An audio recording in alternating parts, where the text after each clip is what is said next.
Saksakallan gunarnavasya Vande Guru Sri Charanarabindam.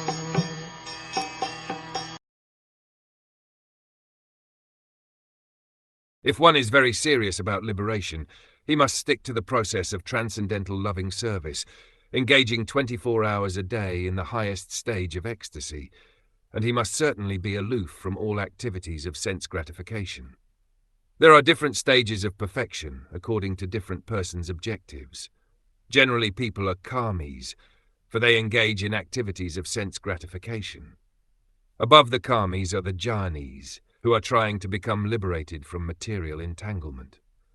Yogis are still more advanced because they meditate on the lotus feet of the Supreme Personality of Godhead, and above all these are the devotees, who simply engage in the transcendental loving service of the Lord. They are situated seriously on the topmost platform of ecstasy. Here Dhruv Maharaj is advised that if he has no desire for sense gratification, then he should directly engage himself in the transcendental loving service of the Lord. The path of apavaga, or liberation, begins from the stage called moksha. In this verse the word vimukte, for liberation, is especially mentioned.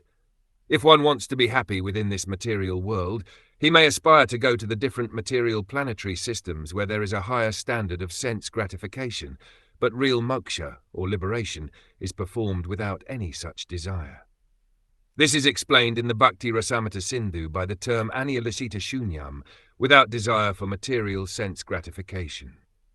For persons who are still inclined to enjoy material life in different stages or on different planets, the stage of liberation in Bhakti Yoga is not recommended. Only persons who are completely free from the contamination of sense gratification can execute Bhakti Yoga, or the process of devotional service, very purely.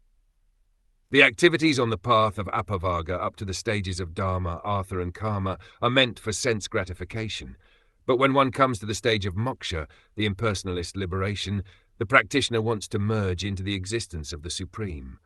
But that is also sense gratification. When one goes above the stage of liberation, however, he at once becomes one of the associates of the Lord to render transcendental loving service. That is technically called vimukti. For this specific vimukti liberation, Narad Muni recommends that one directly engage himself in devotional service.